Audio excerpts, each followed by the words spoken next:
Hey guys, Gabriel from Renegade Blasters here. Today we're going to be looking at one of the most highly anticipated guns to be released this year, very popular and in very high demand, the G36C. Now as you can see, it's actually I don't know if you can see, but what I know straight away after taking this out of the box is it just looks solid, and you really notice that when you get your hands on it. I mean, this thing is heavy, it's solid, everything is thick, you know. Everything about it is just crazy solid. It even sounds solid, you know. And I've heard it performs quite well as well. So very excited to have a look at this and see how it performs. Looks wise, look, it doesn't look bad. Personally, I think it would have looked better in black. But, you know, this is new as well. This is interesting. Definitely something different. Some, you know, might be one of those love-hate things where some people really love it, some people really dislike it. But I think the performance will make up for that anyway. So it does have a foldable stock. Folds back on itself. Locks in, so very easy to maneuver. You got your iron sights just built into it, not an attachment like in other models. And it uses a 7.4 volt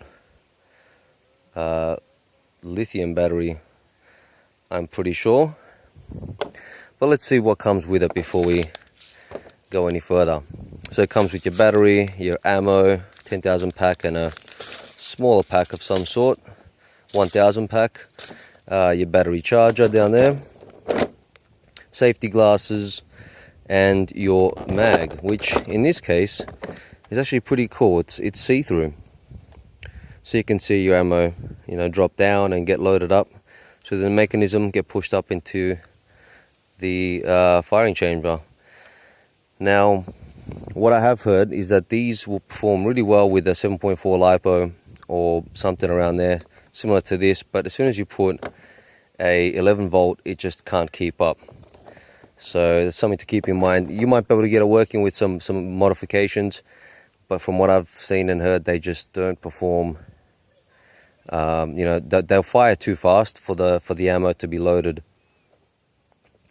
They also come with a gel ball bottle, and that comes already ready to fire, already expanded.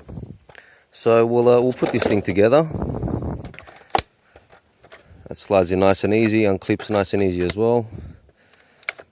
Very nice. It's also got these things on there where you can clip another mag of the same sort. So on the other side it notches like that, and you can attach another mag to this, so you can have two of them side by side. You can just rotate it or move it over and connect it up, and that's pretty cool, especially out in the field. It's got a full fire, auto fire, full auto, semi-auto, and off. Now I haven't tested that, we'll see what that's like. One thing that I do notice about this is the trigger. It's got a nice amount of feedback, so it's got a good spring in it. You can really feel it, you know. You can really feel that sensitivity or that force, which is nice. A lot of them are really just weak and just move very easily, whereas this one's got a bit of feedback. So the battery goes in here. Now I haven't connected a battery to these yet, so we'll see how easy that can be. There's plenty of space for it. Oh, that looks very easy. And done. There we go. So that's now ready to go. It does have that. Now I'm not sure if that's just to see inside, or if that primes anything, or if that does anything. But we will see. We'll figure that out. We'll see if it actually performs now in full fire and semi-auto. So that's off. Oh, very nice, look at that. And full. There you go. Now I will mention this has got a bit of weight to it. If you haven't realized that already, it's built very, very well. I mean, it's very thick construction, and it's got a lot of weight right around here, right in the center. So it's a good weight balance compared to other blasters. It does feel heavy, but you kind of want that. But this just feels like the kind of thing that can get run over by a truck, you know, and will survive. It's just that solid. That's pretty cool. So we'll put some ammo in it now, take it down to our range, and we'll see how it performs.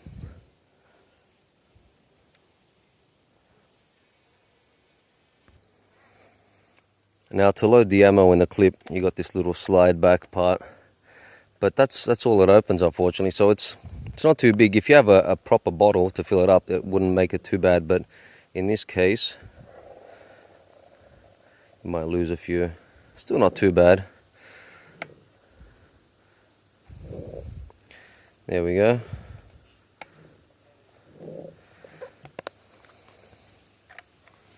So that's all loaded. We'll see how it performs. There we go. That doesn't seem to do anything, but it is different. I'll have to find out more about that. I'm not sure what exactly that's for, but there we are. I don't see any priming button or mechanism. So we'll fire and see how it goes. Now we are 20 meters away. That's our makeshift target and our range here in the backyard. So we'll see if it makes a distance and how accurate it is, and just overall feel for it. Here we go, guys. Might take a bit till it gets primed.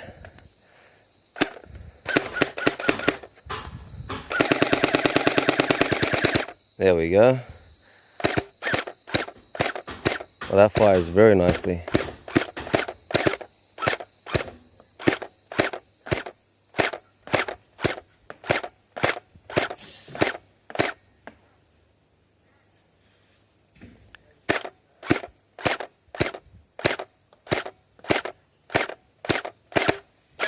As you can see, I mean, it makes a distance very easily. The ammo actually kind of spins upward or curves a little bit upwards as it goes further and further, which is different to some of the other ones that tend to dip. This kind of flies up.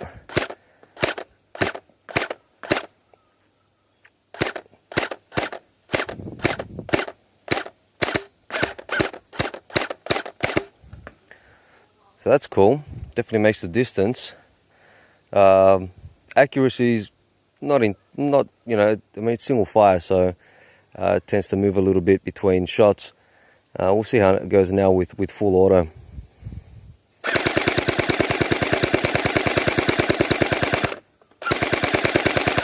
So a little bit all over the place. There is, by the time it gets to the target, there is about 1.5 foot variation in it, which still isn't too bad for the distance, I guess, and for a stock unit. It does make it there. It does hit the target. It'll just kind of spray them out over 1 foot or so.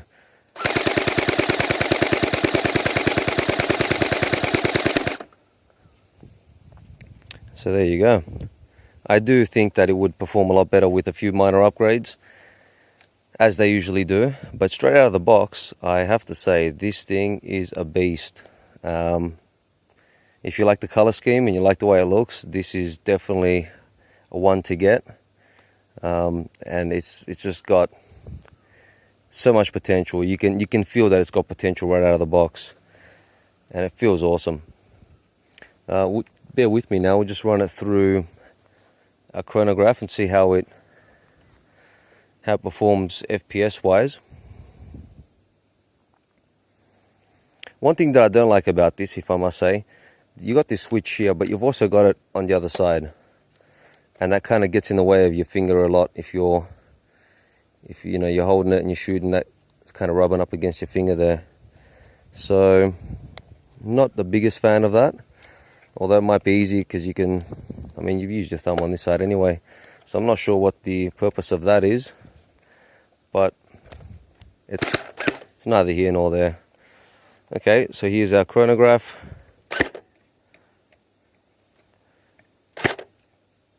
.231,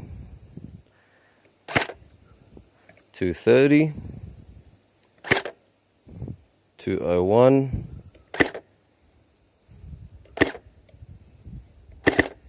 oh, we're out of ammo. 231. So there you go, around 230 mark. Not bad. I mean, the M4A1 was getting 250 straight out of the box. This 230, but I think the distance is a little bit better on this. Accuracy not quite as good as the M4A1, but that's, you know, that's what you get. You get variations with all of them. They're all slightly different, and this one is definitely different compared to what's out at the moment. This one definitely stands out. I was actually at an outdoor skirmish game yesterday with some real serious enthusiasts, and I had some of these, and I mean, they were modded up. They looked beastie, and they perform really, really well. So if you're into that kind of thing and you want some options, you want some room for upgrades, that might be the one for you. The G36C. There you go, guys. Thank you for watching. Remember to subscribe and like and share, and we'll be back next time with some more reviews on the latest updates from the Gel Blaster toy gun community. That's Gabriel from Renegade Blasters. Thanks for watching. Bye.